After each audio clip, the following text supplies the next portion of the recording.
Welcome back to the deep dive. We take some amazing sources, research, articles, you name it, and really boil them down for you. The key insights, the surprises, all tailored for you, the learner. And today, we're really tackling a big one, a concept that honestly flips the script on how we usually think about business, about competition, about growth itself. Yeah, think about the business world out there. It often feels like this huge, incredibly competitive ocean, right? Maybe churned bloody by constant fighting. That's a powerful image. Companies like sharks just battling it out over the same limited resources, the same customers. It's intense, it can be brutal, and frankly, often just exhausting. That's the picture of what we call a red ocean. That phrase, red ocean, it really sticks, doesn't it? Because, yeah, the traditional playbook is all about that. Beat your rivals, grab a bigger piece of the pie, but it's always the existing pie. Right. But what if? What if Hmm. there's another way? A strategy to just sidestep all that rivalry, chart your own course in clear waters. Exactly. And that's what we're diving into today, blue ocean strategy. It's this framework that suggests the key to winning isn't just competing harder. It's actually making the competition irrelevant by creating completely new market space. Stop competing altogether. It sounds almost radical. It does, doesn't it? The idea that you can find or even create these uncontested markets where you're generating demand, not just fighting over what's already there, making rivals basically unimportant to your success. So for you, our listener, our mission today is to really unpack this. We want to get into the nuts and bolts, the systematic ways you can actually find and create these blue oceans. It's not just theory. And we'll also look at the pitfalls, right? The common challenges in actually putting this into practice. Because a great idea is one thing, making it work is another. Absolutely. So you walk away genuinely informed, ready to think differently. Okay, let's unpack this. All right, so first things first, let's get our definitions straight. This red ocean versus blue ocean thing, it's more than just a cool metaphor, right? It's a core distinction. It really is. When we talk about red oceans, we're talking about all the industries that exist today. Basically, any market you can think of right now, cars, banking, software, you name it. The known world, so to speak. The known market space, exactly. And it's defined by that intense competition. Everyone's scrambling for a share of the existing demand. The red, like we said, comes from that idea of the waters being bloodied by the constant fighting. Grim, but accurate in a lot of cases. And our sources point out something interesting over the last, say, 25 years or so. In many, many industries, supply has started to seriously outpace demand. That's a huge trend. Yeah. We're often just making more stuff than people are buying globally. Which leads to this. Well, this overabundance of goods and services in many areas. And that's made worse by a couple of things, right? Like trade barriers coming down. Definitely. Global trade barriers falling means more competitors can jump into almost any market. And then you add the internet effect, instant access to information about products, about prices. Yeah, you can compare anything in seconds now. Which leads to what the research calls accelerated commoditization. It basically means products and services start to look more and more alike to customers. Right, like maybe my parents insisted on one brand of detergent, Tide, for example. But now, most people, including me, will happily grab whatever's comparable, maybe cheaper, like a store brand or Crest instead of Colgate. Loyalty isn't what it was. Exactly. Brand distinctions blur. And when that happens, what's the main thing people use to decide? Price. Price. It becomes the main driver. And that leads straight into those damaging price wars, margin erosion. It's a tough cycle. Now, it's crucial to get this. Red oceans aren't going away. They're a fact of life. Every company operates in them. They're necessary. But they are absolutely insufficient if you're aiming for sustained high performance, for real growth. You just can't keep fighting over a pie that's staying the same size or even shrinking. It's a recipe for stagnation. Okay, so that's the red ocean. Crowded, competitive, often a price fight. What's the alternative? What's this promise of blue oceans really about? Blue oceans are, well, they're the opposite. They represent totally unexplored market space. Industries that don't even exist yet, or maybe existing industries that get so radically redefined they become something new. So you're not fighting over demand. You're creating demand. That's the key difference. And because you're creating it, you often have the space to yourself, at least for a while. That means huge opportunities for profit, for growth, because there's no direct competition initially. It sounds almost idealistic. Is this just a nice theory, or does it actually happen? Have companies really created these from scratch? Oh, absolutely. History is full of examples. It's not just a dream. It's how major economic shifts happen. I mean, think back 30, 40, 50 years. So many massive multi-billion-dollar industries we take for granted today were Well, they were barely imaginable or just tiny niches. Like, Okay, think mutual funds. Cell phones, unimaginable power in your pocket. Biotechnology. Discount retail, think Walmart, changing everything. Express package delivery like FedEx. Minivans, creating a whole new family car segment. Snowboards. Coffee bars like Starbucks on every corner. Home video rentals. wow, yeah. When you list them like that, none of those were major forces a few decades back. Exactly. And they all created new demand, changed lifestyles. It shows what our sources call this hugely underestimated capacity to create new industries and recreate existing ones. Why do you think we underestimate that capacity so much? Is it just easier to focus on the fight right in front of us? I think that's a big part of it, yeah. We're wired to see the competitors we know, the customers we have. It takes a real shift in perspective to see the potential beyond the current boundaries. But what's fascinating is how dynamic industries truly are. They're not static. They evolve, they change shape. Constantly. You know, those official industry classifications like the SIC system, they're always playing catch up because new industries pop up faster than they can categorize them. It just underscores that industries aren't fixed battlegrounds. They're malleable. You can create new space. Okay, this leads to a really fundamental point the research makes. What should we actually be analyzing to understand this kind of growth? Traditional business thinking, a lot of famous books like In Search of Excellence or Built to Last, they tend to focus on either the company or the industry. Right. They look for characteristics of excellent companies or attractive industries. hmm And those books had great insights, don't get me wrong. But when you look at sustained high performance, especially the kind that creates blue oceans, that focus has limitations. How so? Well, take In Search of Excellence. Many of those lauded companies, Atari, Data General, Cheeseburger Ponds, weren't excellent for very long. Some faded significantly within 5 years. Yeah. And Built to Last tried to address that by looking over a longer period, but still, they couldn't find a company that was perpetually high performing. The same company can be brilliant 1 minute and, well, making big mistakes the next. A company isn't a stable enough unit for predicting these big breakthroughs. Okay, so the company itself isn't the magic key. What about the industry? Is it about being in the right industry? That view also falls short because, as we just said, industries aren't fixed. Their boundaries, their conditions, they can be reshaped by the actions of companies within them. Cirque du Soleil is a perfect example. Again, they didn't find a better circus industry. They basically created a new entertainment industry by blending circus and theater. Competing head-on isn't the only way. So if it's not the company and it's not the industry, what is the right thing to focus on? What explains blue ocean creation? The research points strongly to the strategic move. That's the key unit of analysis. The strategic move. What does that mean exactly? Right. It refers to the whole set of management actions and decisions that go into creating a major market-making product or service. Think about Compaq launching its PC servers. That wasn't just a new product. It was a strategic move that unlocked a huge new market segment.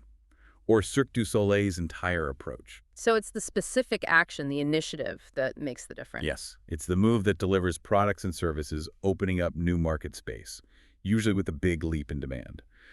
Focusing on the strategic move, rather than just the company or the industry, is what helps explain how this kind of profound, profitable growth actually happens.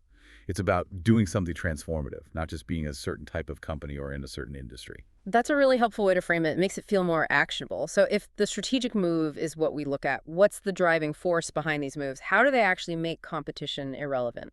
That brings us to the absolute cornerstone of blue ocean strategy, value innovation. Value innovation. Okay. Unlike the traditional approach, right, which is all about benchmarking your competitors, figuring out how to beat them, building defenses, blue ocean creators, they don't really use the competition as their primary benchmark. They follow a different logic entirely. That feels counterintuitive. We're taught to obsess over the competition. Exactly.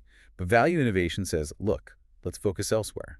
It's about pursuing two things simultaneously: differentiation and low cost. Okay. Differentiation, A&D, low cost. Usually we think of those as a trade-off. Precisely. That's the traditional view, the red ocean reality. You want higher value, it'll cost more. You want lower costs, Yeah. you have to sacrifice some value. It's seen as an either. But value innovation says. Value innovation aims to break that value-cost trade-off. The goal is to create a leap in value for your buyers, more utility, solving a bigger problem while also achieving innovation in your cost structure, allowing you to offer that superior value affordably. It's about finding a way to offer more for less in a sense, by rethinking the whole game. So you're creating new rules, reconstructing the market boundaries. That's the core idea. You're not just playing the existing game better, you're changing the game itself, which in turn makes the old competition less relevant. Now, does this mean value innovation is all about having some revolutionary cutting-edge technology? Do you need to be a tech pioneer? That's a common misconception, but no, not necessarily. While new tech can sometimes enable value innovation, it's not the defining factor.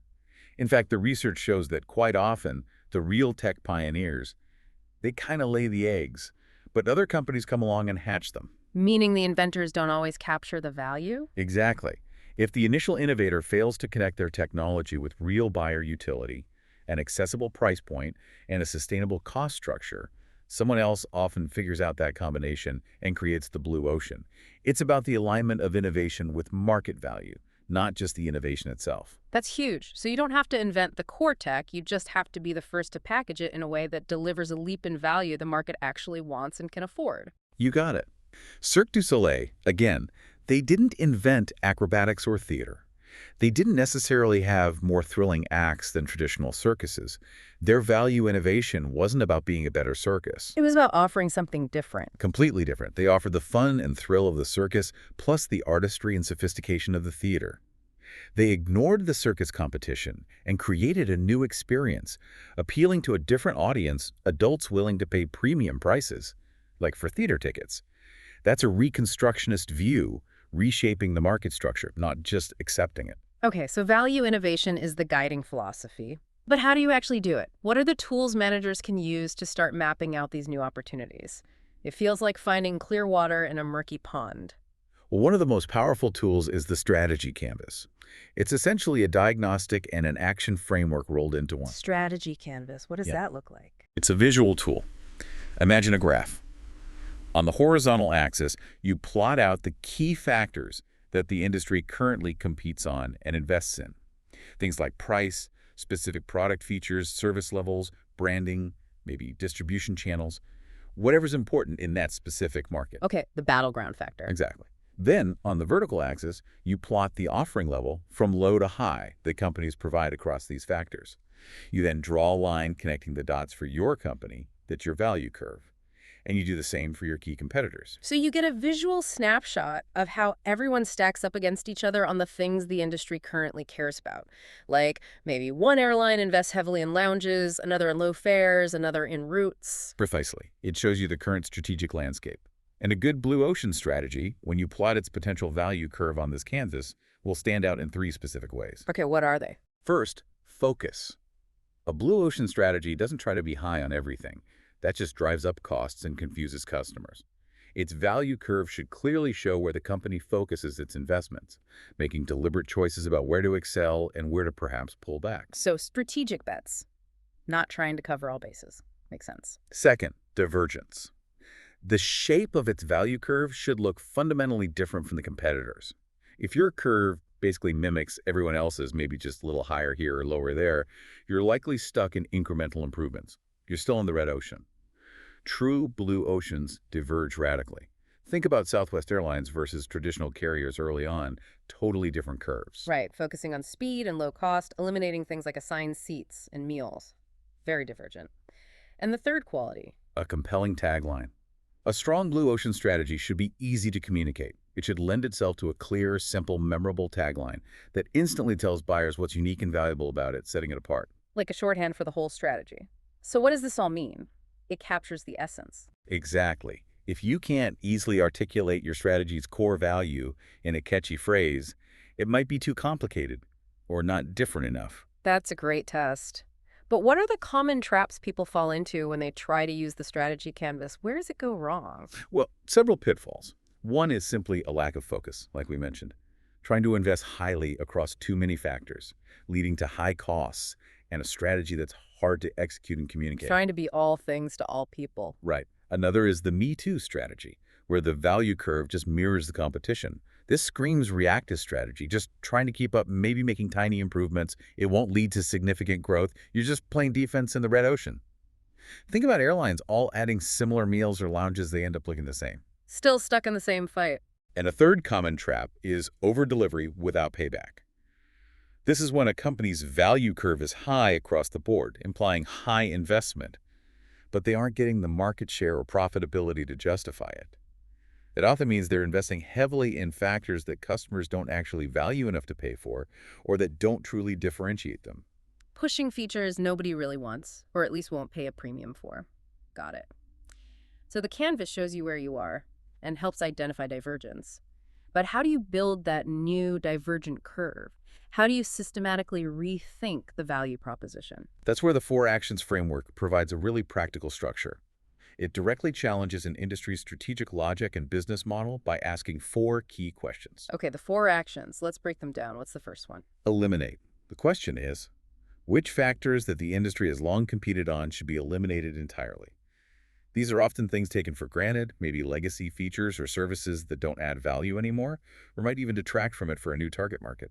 Things and it's because we've always done it this way. Pretty much. Getting rid of these can dramatically cut costs and simplify the offering. Okay, eliminate. What's next? Reduce. Which factors should be reduced well below the industry standard? This targets areas where the industry might be overserving customers, adding features or service levels that increase cost but aren't highly valued by the mass of buyers, or maybe by the new buyers you want to attract. Trimming the fat, essentially, on things that aren't core differentiators. Exactly. Then number 3 is raise. Which factors should be raised well above the industry standard? This is where you double down. These are the key elements where you want to deliver exceptional value and create compelling differentiation that truly stands out. Where you choose to compete and win. Right. And finally, the fourth action, which is often where the blue ocean really emerges, create. Which factors should be created that the industry has never offered? This is about introducing entirely new sources of value, new features, new services that address unmet needs or attract customers who weren't even in the market before. That create piece feels really powerful. It's not just tweaking, it's adding something fundamentally new to the equation. It is. The eliminate and create actions, in particular, are what really push companies to change the fundamental factors of competition, making the old rules irrelevant. Let's make this concrete with that yellowtail wine example. It's such a classic case of disrupting a really established traditional industry. What was the U.S. wine market like before Yellowtail showed up? Oh, it was a quintessential red ocean, fiercely competitive, lots of brands, confusing choices for the average person, and overall demand was pretty flat despite this huge variety. The industry competed heavily on things like, well, the winery's heritage, complex taste descriptions involving tannins and oak, aging potential, fancy labels with appellations. Yeah, stuff that can feel really intimidating if you're not a wine expert. Exactly. The target market was generally seen as educated, higher-income folks. Wine was positioned as this sophisticated, maybe even slightly snobbish beverage. So how did Yellowtail, this Australian newcomer, apply the four actions to that? They just systematically dismantled that traditional approach. For Eliminate, they got rid of all the complex wine jargon on the labels. No confusing terms, no appellations. They also eliminated the emphasis on aging, tannins, oak, the things associated with fine wine complexity. This massively simplified production and reduced inventory costs, too. Stripping away the intimidation factor and the cost associated with it. Smart. What did they reduce? They drastically reduced the range. Instead of hundreds of options, they launched with just 2, a Chardonnay and a Shiraz. Super simple choice. They also reduced marketing spend initially, no big ad campaigns, relying more on the distinctive packaging and word of mouth. Okay, simplifying choice, simplifying marketing. What did they raise? Interestingly, they raised the price slightly above the very cheapest budget wines, around $6.09 a bottle. This gave it a perception of reasonable quality, wasn't bottom shelf plong, but still kept it very accessible for casual drinking. And the crucial part, create. What new value did they bring? This is where they built their blue ocean. They created ease of selection, just 2 choices. They created specific taste profile, simple, fruity, easy drinking, consistent bottle after bottle that appealed to people who found traditional wines too harsh or complex. They created a sense of fun and adventure with the kangaroo logo, the bright colors, the accessible Australian branding, and critically, they created an appeal for non-wine drinkers. People who usually drank beer or cocktails found Yellowtail approachable and enjoyable. So they weren't just stealing share from other wines, they were bringing totally new people into the wine category. That's the essence of it. Their value curve on the strategy canvas looked completely different from all the other wineries. They grew the whole market. Their tagline captured it, a fun and simple wine to be enjoyed every day. masterful application of the framework. Okay, the framework is clear. Eliminate, reduce, raise, create. But where do you look for the opportunities to apply it? It's easy to say be different, but how do you systematically find those uncontested waters? The research outlines 6 specific paths. Let's walk through them. Path number 1. Path 1 is to look across alternative industries. The core idea is that businesses usually define their competition too narrowly, just looking at direct rivals in their own sector. Right, Ford looks at GM, Coke looks at Pepsi. Exactly. But customers often make trade-offs between products or services from different industries that meet the same basic need or objective. These are alternatives, and they're broader than just substitutes. Can you clarify that difference, alternatives versus substitutes? Sure. Substitutes usually have different forms, but the same core function, like managing your finances. You could use software, hire an accountant, or use pen and paper. Those are substitutes. Alternatives, though, might have different forms and different functions, but serve the same higher-level objective. Think about going out for the evening. You could go to the cinema or go to a restaurant. Very different activities, but both fulfill the objective of a night out. Looking at why customers choose one alternative over another can reveal blue ocean opportunities. Got it. And NetJets is a prime example of using this path, right? The fractional jet ownership company. Perfect example. Before NetJets, if a company executive needed to fly, they basically had 2 alternatives. Option A, fly commercial airlines. Relatively low variable cost per trip, no huge upfront investment, but lots of hassles. Oh yeah, airports, security, delays, layovers, wasted time. Exactly. Huge hidden indirect costs in terms of lost time, productivity, overnight stays, meals, stress. Option B, buy a private corporate jet. Super convenient, fast, flexible. Yeah. But an absolutely massive fixed cost upfront plus ongoing costs out of reach for most companies. So NetJets looked at the trade-offs people were making between those 2 very different alternatives. They did. And they realized commercial travel, especially first or business class, wasn't actually that cheap once you factored in all those indirect costs. Right. One analysis showed a hypothetical trip for 4 execs cost nearly twice as much via commercial first class, $19,400, compared to a private jet, $10,100 when you accounted for everything. That was a huge pain point. And their blue ocean was? To create a new alternative that combined the best of both worlds. They offered fractional ownership. You buy a share of a jet, you get the speed, convenience, and flexibility of a private jet, but at a fraction of the fixed cost. And the variable costs were comparable to, or even better than, commercial, especially considering the time saved. They eliminated the huge investment barrier and simplified the whole process. Creating a whole new market for private air travel. A multi-billion-dollar one. And interestingly, the sources note that dozens of companies tried to imitate them, but failed. NetJets had created such a strong value proposition by looking across alternatives. Okay, that's path 1, alternatives. What's path 2? Path 2 is look across strategic groups within industries. Strategic groups are basically clusters of companies within the same industry that pursue similar strategies and target similar customer segments. Think luxury car brands versus budget car brands, or full-service brokers versus discount brokers. Different tiers within the same industry. Exactly. Blue oceans can often be found by understanding why customers choose to trade up to a higher-end group, or trade down to a lower-end one. What factors are pulling them in each direction? If you can figure that out, you might be able to create a new offering that captures the key advantages of both groups while eliminating their disadvantages. Give us an example of that.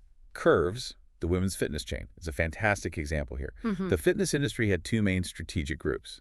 You had the traditional health clubs, often expensive, lots of complicated machines, maybe pools and spas, locker rooms, and often intimidating for some women, partly because men were present. The high-end, full-service option. Right, and then you had the other group, home exercise programs or videos, much cheaper, private, convenient time-wise, but often lacked motivation, social support, and the discipline to stick with it. So women were trading off cost and privacy against motivation and facilities? Precisely.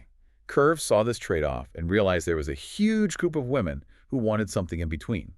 A workout that was motivating, effective, convenient, low cost, and non-intimidating. So they applied the 4 actions framework again, but focused on these strategic groups. They did.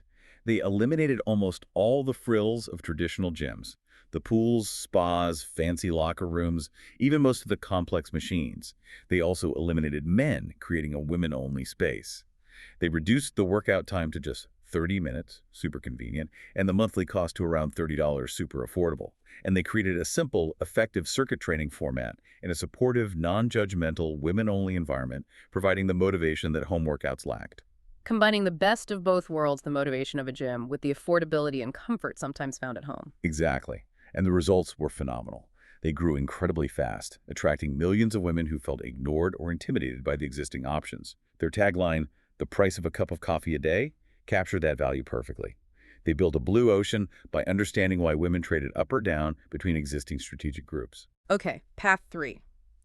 Look across the chain of buyers. This sounds interesting because, yeah, the person who actually pays for something isn't always the one who uses it, or even the one who influences the decision most. That's the core insight here. In many transactions, there's a chain of buyers. The purchaser, who signs the check, the user, who actually consumes or interacts with the product service, and influencers, who shape the decision, like doctors recommending drugs or kids pestering parents for toys.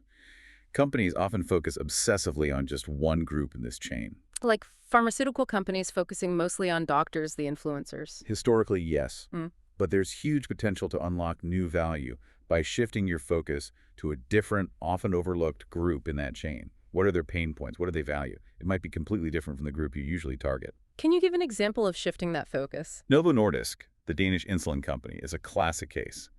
For decades, the insulin industry, like pharma generally, focused on doctors, the key influencers. And what did doctors prioritize? Purity. So companies competed fiercely on making purer and purer insulin. But eventually they kind of hit a ceiling on purity improvements, right? That did. By the 80s, insulin was already very pure. Further small gains didn't offer much extra value to doctors or patients. But Novo Nordisk did something radical. They shifted their focus of the doctors, influencers, to the actual users, the people with diabetes who had to inject insulin every day. And what was the user's biggest problem? Not purity, presumably. Not at all. Their biggest problem was the hassle and the stigma of injecting. Using vials and syringes was inconvenient, sometimes painful, and socially awkward. It made managing their condition a constant burden. So Novo Nordisk addressed the user experience. Exactly. They launched the Novo Pen in 1985. It looked like a fountain pen, carried a week's worth of insulin, and allowed for easy, discrete, preset dosing with a simple click. It completely changed the user experience. Later versions added memory features.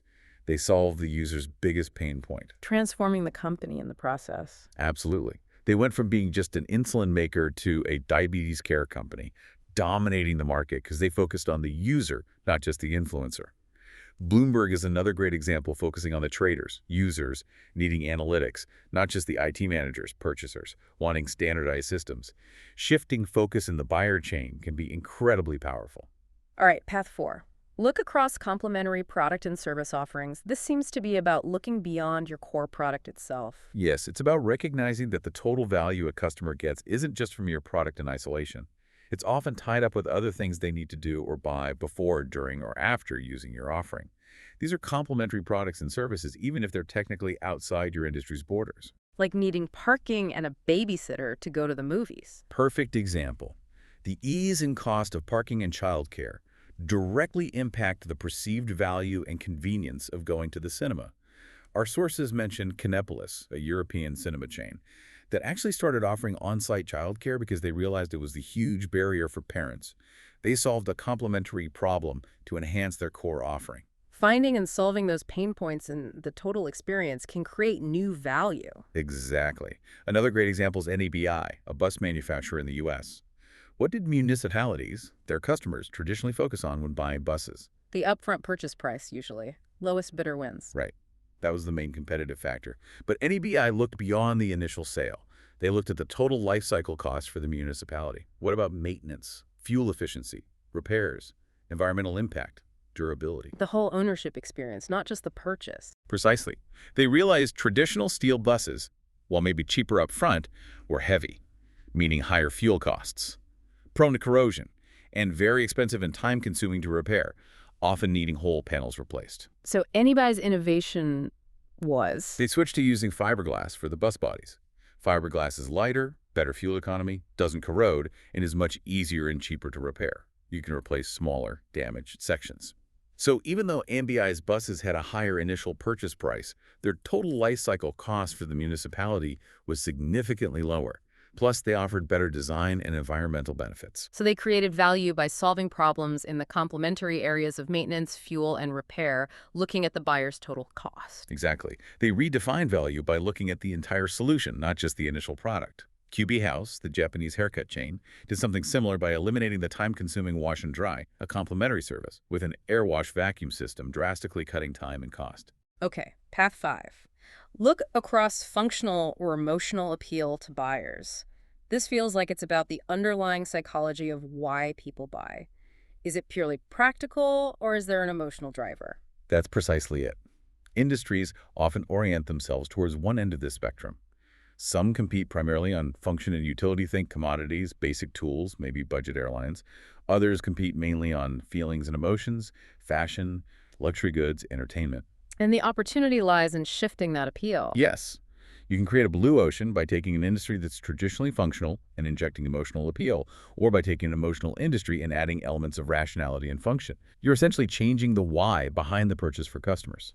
Give us an example of making a functional product emotional. Cemex, the cement company in Mexico, is a brilliant, perhaps surprising example.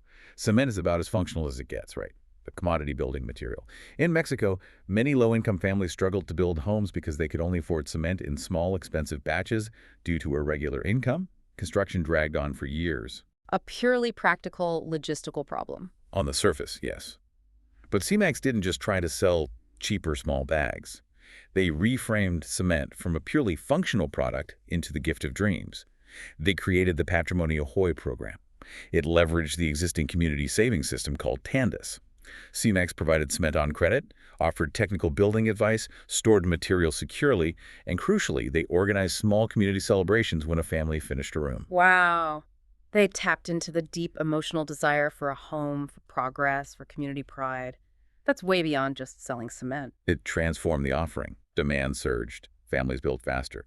Cemex created huge differentiation and loyalty, not by changing the cement itself, but by changing its meaning and the experience around buying and using it.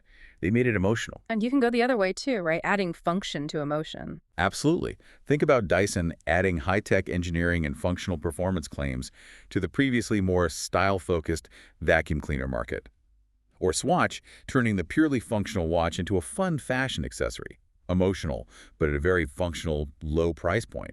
Shifting that appeal opens new doors. Okay, finally, path 6. Look across time. This sounds like trying to predict the future. It's more about anticipating and shaping the future based on clear, decisive trends. Every industry is affected by external trends over time: technology, regulatory shifts, social movements, environmental concerns. Most companies just react incrementally, adapting slowly as the trend unfolds. Chasing the curve. Exactly. Blue ocean thinking here involves identifying trends that are decisive, irreversible, and have a clear trajectory. Then, instead of just adapting, you ask, what will the market look like when this trend reaches its logical conclusion? And how can we create compelling value for customers in that future market, starting now? So getting ahead of the curve by understanding its direction and destination. Precisely. Apple's iTunes is a fantastic example. In the early 2000s, what was the big, irreversible trend in music? Digital music and file sharing. It was exploding, mostly illegally with Napster, Kazaa. Right. Billions of illegal downloads per month. The recording industry was fighting it, suing people, trying to protect CD sales. At the same time, MP3 players like Apple's own iPod were taking off, showing huge demand for portable digital music. The trend was undeniable. Music was going digital. The future was clear, even if the present was messy and illegal. Apple didn't just try to make a better MP3 player or join the fight against piracy. They looked across time and saw the future. People want easy, affordable, legal access to digital music. The pain points with illegal downloads were risk, variable quality, and the hassle of finding songs. The pain point with CDs was buying a whole album for one song. So iTunes addressed those future pain points legally. Exactly. Launched in 2003, it offered legal, easy, high-quality downloads for 99 cents a song. Simple browsing, flexible purchase, songs or albums. It gave customers what the trend indicated they wanted, but in a legitimate, value-added way. It leapfrogged the illegal services and created a massive new market by shaping the outcome of that digital trend. Cisco did something similar with networking hardware, anticipating the massive need for data exchange. Yes, they saw the trend of increasing data traffic and network incompatibility and built solutions for that future, creating a huge market. It's about projecting the trend and building the value proposition for where the market is going, not just where it is today. Okay, so we have the philosophy, value, innovation, the tools, strategy canvas, 4 actions, and the roadmap, 6 paths. But even the most brilliant blue ocean idea can fail if it's not executed properly. This seems like a critical stage. Absolutely crucial. A great idea is necessary, but not sufficient. The research outlines a specific sequence for validating and refining a blue ocean idea to maximize its chance of commercial success. It's called the Sequence of Blue Ocean Strategy, or UPCA for short. UPCA, what does that stand for? Buyer utility, strategic price, target cost, and adoption hurdles. You have to get these right in this order. It acts like a filter. If your idea fails at any stage, you need to rethink or potentially abandon it. Okay, let's break it down. First hurdle, buyer utility. What's the test here? The fundamental question is, does your offering unlock truly exceptional utility? Is there a compelling, undeniable reason for the mass of target buyers to purchase it? If the utility isn't there or isn't significantly better than alternatives, the idea probably won't fly no matter how clever it seems. It has to solve a real problem or create a significant new benefit. And for a broad audience, not just a niche, there's a tool called the Buyer Utility Map that helps analyze this, looking for blocks to utility across the entire customer experience, from purchase and delivery through use, maintenance, and even disposal. Ford's Model T seems like a great example of nailing utility. Perfect example. Before the Model T, cars were unreliable, hard to drive on poor roads, and needed expert mechanics. Ford didn't focus on luxury. He focused on utility for the masses. He made it reliable, simple to operate, even on muddy roads, and easy to repair. He eliminated major blocks to utility, linking technology directly to what average people valued: dependable, affordable transportation. That exceptional utility was the foundation. Okay, so step 1, nail utility. If you pass that, what's next in the UPCA sequence? Strategic price. Once you have exceptional utility, you need to price your offering strategically to capture the mass of target buyers from the outset. The question is your price point compelling enough that buyers not only want your offering, but also have a strong ability to pay for it? Why is getting the price right up front so critical, especially for blue oceans? Because many blue ocean ideas think Curves, Starbucks, Southwest rely on business model innovation, not necessarily patents. This makes them vulnerable to imitation. You need to build volume and brand loyalty fast to create barriers. A strategic price that attracts the mass market immediately is key to achieving that rapid adoption and discouraging copycats. High prices initially might kill momentum. So you need a price that unlocks mass demand quickly. How do you figure that price out? You use the price corridor to the mass. First, identify the price points of products and services that are alternatives to your offering, things customers might use to achieve the same objective, even if they look different. Ford looked at horse-drawn carriages, not just other cars.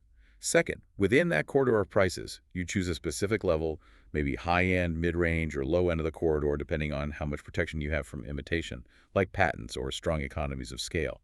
So the Model T, priced at $850, was much more than a $400 carriage, vastly cheaper than other cars.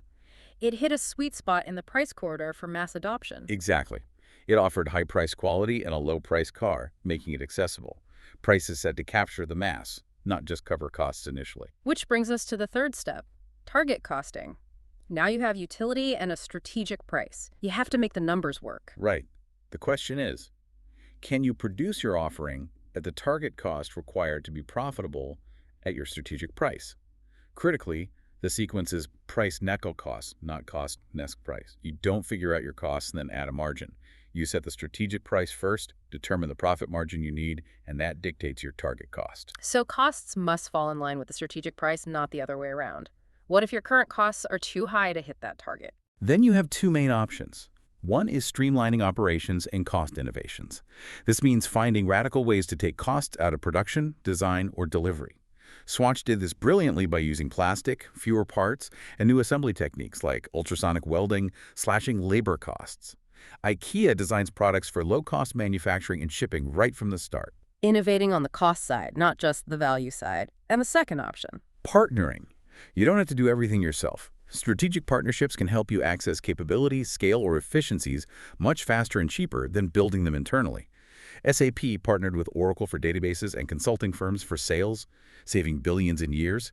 Docomo partnered extensively for iMode's content and handsets. Partnering can be key to hitting ambitious target costs. Okay, utility, price, cost. If you clear those hurdles, what's the final one? Adoption? Yes.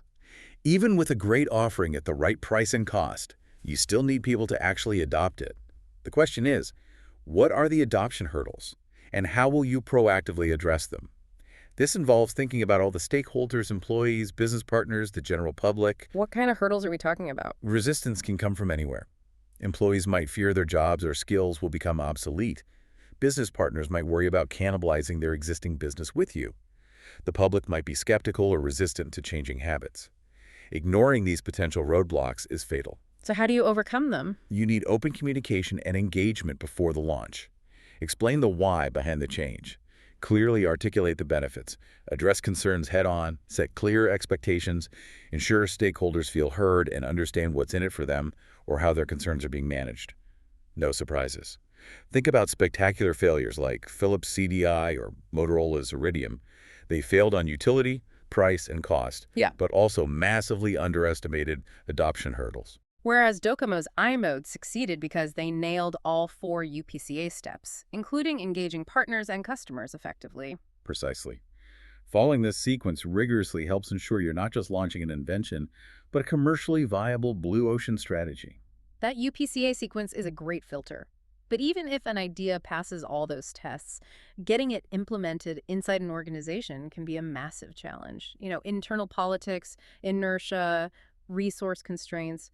How do you overcome those deep-seated organizational hurdles? That's where the concept of tipping point leadership comes in. It acknowledges that you often don't need massive resources or universal buy-in initially. Instead, you focus your efforts on factors that have a disproportionate influence on behavior and outcomes, creating a ripple effect that tips the organization towards the new strategy. Focusing effort where it has the biggest impact makes sense. What are the key hurdles tipping point leaders tackle? The research identifies 4 main ones. First is the cognitive hurdle. This is about getting people to even recognize the need for change. Organizations can be very good at insulating themselves from uncomfortable realities, often relying on statistics that paint a rosy picture. Wedded to the status quo, maybe blind to the real problems. How do you break through that? You have to make people see and feel the problem firsthand. Get them out of the boardroom and expose them directly to the harsh reality. Don't let them hide behind spreadsheets. Like Commissioner Bratton with the NYPD in the 90s, the stats said the subway was safe. But reality felt very different. Bratton didn't just show them new stats, he made his commanders and officers ride the subway constantly. They had to experience the graffiti, the fare beating, the fear that citizens felt every day. That direct, visceral experience shattered the cognitive hurdle. It became undeniable that change was needed. Confronting people with the raw reality is powerful. Okay, so break the cognitive barrier first. What's the second hurdle? The resource hurdle. This is the classic, we don't have a budget for that. Big strategic shifts often seem to require huge investments, which many organizations feel they can't afford. So how does tipping point leadership deal with limited resources? Instead of asking for more money, which might be impossible, you focus on reallocating existing resources much more effectively. Identify the hot spots, the activities or areas that have the biggest potential impact on performance but are currently starved for resources. And identify the cold spots areas that consume lots of resources but deliver little strategic impact. Then you shift resources from the cold spots to the hot spots. Strategic reallocation, not just bigger budgets. Exactly. Bratton, again, at the NY Transit Police, he didn't get a bigger budget for more officers. He redeployed the officers he had. He focused them on those quality-of-life crimes, turnstile jumping, public drinking, because tackling those had a disproportionate impact on citizen perception of safety and order. Hotspots. Oh. He introduced buses to process arrests faster, freeing up officer time, leveraging resources. Yeah. It's about doing more with what you have by concentrating resources where they matter most. Makes sense. Third hurdle, the motivational hurdle. How do you get the rank and file actually motivated and energized to implement the new strategy? Grand visions often don't translate into action on the ground. Right. Telling everyone to be innovative doesn't work. Tipping point leadership here focuses on kingpins. Hmm. People whose roles or influence have a disproportionate impact on overall performance. Yeah. And you put these kingpins in a fishbowl. In a fishbowl. Yeah. Meaning, Meaning you make their actions, performance, and contributions highly visible and transparent to everyone, especially peers and superiors. This raises the stakes enormously. Good performance gets recognized. Poor performance or inaction becomes impossible to hide. like Bratton's famous comp stat meetings at the NYPD. Precisely. Precinct commanders had to stand up regularly in front of their peers and bosses and account for the crime stats in their area and explain their strategies. It was intense, but it was based on transparency and fair process. High performers got recognized and shared what worked. Laggards felt the pressure to step up. That focus on key players and transparency motivated change throughout the organization. Breaking down big goals into smaller, manageable chunks, atomization, also helps motivation. Okay, cognitive resource motivation. What's the final hurdle? The political hurdle. Let's face it, any significant change threatens established interest. There will always be internal opposition, often from powerful people or groups who benefit from the status quo. The internal devils who will try to sabotage the change. How do you handle them? You need to identify them early on who stands to lose the most from this new strategy. But you also need to identify your angels, those who stand to gain the most and will be your natural allies. Then, you work to empower your angels, build a strong coalition with them, and politically isolate or neutralize the devils. How do you neutralize them? Sometimes it involves making their poor performance or resistance highly visible, as with CompStat. Sometimes it means building such a strong coalition that their opposition becomes irrelevant. Bratton was adept at identifying resistant commanders, devils, and ensuring their lack of progress was clear, while promoting and supporting those commanders, angels, who embraced the new strategies and got results. You need a savvy political game plan. Wow. It's a very pragmatic, targeted approach to overcoming inertia. Focus on the disproportionately influential factors for each hurdle. Exactly. It shows that you can often achieve major change without needing overwhelming resources or consensus up front, by being smart about where you apply pressure and build momentum. So we've tackled strategy creation and overcoming organizational hurdles. But there's one more piece that seems critical for execution. How you actually manage the change process itself. How do you ensure people buy in willingly, not just comply grudgingly? This is where fair process becomes absolutely essential. You can have the best strategy, overcome the big hurdles, but if you implement it in a way that feels unfair or disrespectful to employees, you'll breed resentment and resistance that can kill the whole initiative. Fair process. It sounds simple, but what does it actually involve? It boils down to 3 core principles that need to be consistently applied during the strategy development and execution phases.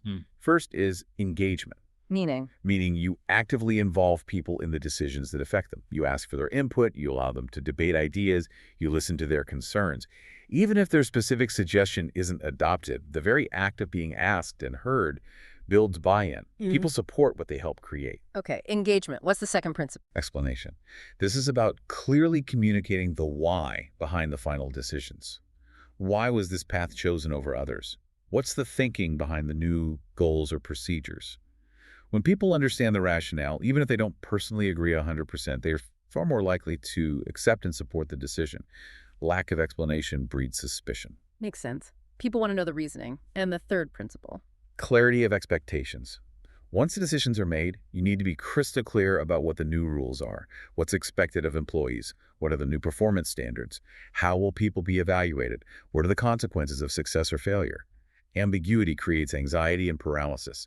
Clarity provides a clear path forward. Engagement, explanation, clarity of expectations. What's the overall impact when you apply these consistently? The impact is profound. Fair process provides what the research calls intellectual and emotional recognition.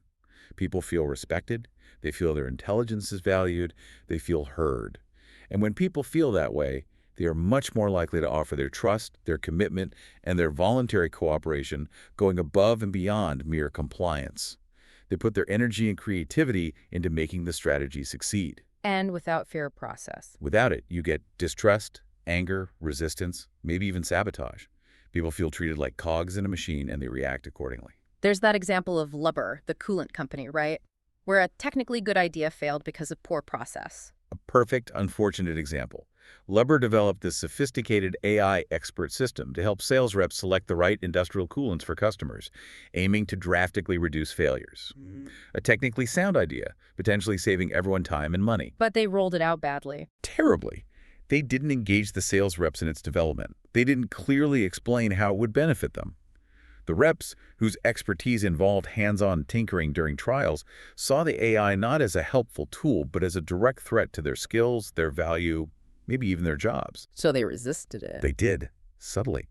They expressed doubts to customers, didn't push it, found reasons why the old way was better, sales never took off, and management eventually had to scrap the multi-million-dollar system. Yeah. All because they ignored fair process with the very people needed to make it succeed. A costly lesson. What about a positive example? Elta Manufacturing. Right. Elko is implementing a major strategic shift in its manufacturing processes across 2 plants.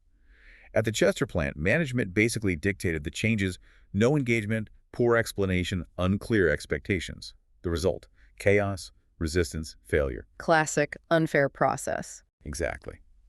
But at the High Park plant, the managers did the opposite. They held extensive meetings engaging employees about the need for change. They clearly explained the rationale behind the new processes. They involved workers in figuring out implementation details. And they set very clear expectations about new roles and standards. And the outcome there. Total cooperation. Even when some specific decisions weren't popular, the employees trusted management because they felt respected and understood the why.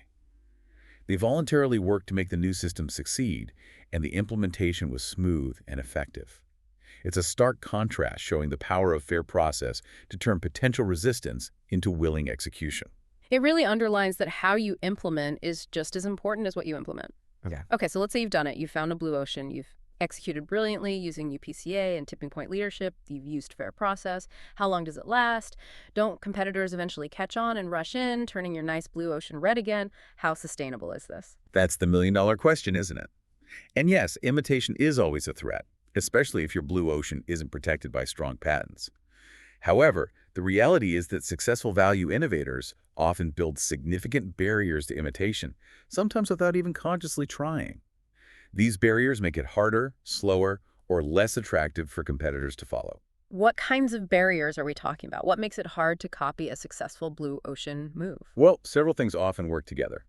First, as we touched on, the value innovation itself often doesn't make sense according to the incumbent's conventional logic. Think about Cirque du Soleil. Removing animals' traditional circuses thought that was crazy, that it wasn't really a circus. This cognitive block can prevent or delay imitation because rivals simply don't get the new value proposition or think it will fail. Their own industry blinders prevent them from seeing the opportunity. Exactly. Second, imitating might conflict with the competitor's existing brand image. Could a high-end luxury brand easily launch a low-cost utilitarian offering without damaging its core reputation? Probably not easily. Third, sometimes a natural monopoly emerges. The market might only be large enough to profitably support one player offering that specific blue ocean value curve. Kinepolis opening a huge megaplex in Brussels likely deterred others because the demand was largely met. So the market just isn't big enough for two? What about more tangible barriers? Well, patents or legal permits can obviously provide strong protection. But even without those, the rapid cost advantages gained through high volume are a huge barrier. A successful blue ocean strategy often generates massive sales quickly, allowing the innovator to achieve economies of scale that followers struggle to match. Walmart's scale gives it purchasing power that's almost impossible to replicate. The first mover gets big fast, making it too expensive for others to catch up. Right. And network externalities can play a big role too. Think eBay. The more buyers and sellers it had, the more valuable it became, making it incredibly hard for new auction sites to attract users away. Imitation can also require major organizational changes for the follower operational, cultural, political changes that established companies find incredibly difficult and slow to implement. Could a legacy airline easily copy Southwest's entire point-to-point model, culture, and fleet strategy? It would be a monumental undertaking. Too much internal disruption required to copy the outsider. And finally, don't underestimate the power of brand buzz and customer loyalty. A company that creates a successful blue ocean often builds a passionate following very quickly. Customers love the new value, feel connected to the brand, and may actively shun imitators. Think about the loyalty Starbucks built early on. So these barriers combined can provide significant protection, even without patents. But is it permanent? Rarely permanent. The best defense is a good offense. To sustain success, companies need to keep innovating, keep refining their value curve, expand their reach to maximize scale, and essentially become a moving target. Continuous value innovation makes it even harder for competitors to catch up. And ultimately, the real key to long-term growth isn't just finding one blue ocean, but developing the organizational capability to create them again and again. Wow, what a deep dive today. We've really navigated from those crowded, competitive red This is oceans. the wide-open potential of blue oceans, where competition becomes irrelevant. We explored value innovation as the core idea, the practical tools like the strategy canvas and the 4 actions framework. And those 6 paths for systematically finding opportunities, plus the critical execution steps like the UPCA sequence, tipping point leadership, and fair process.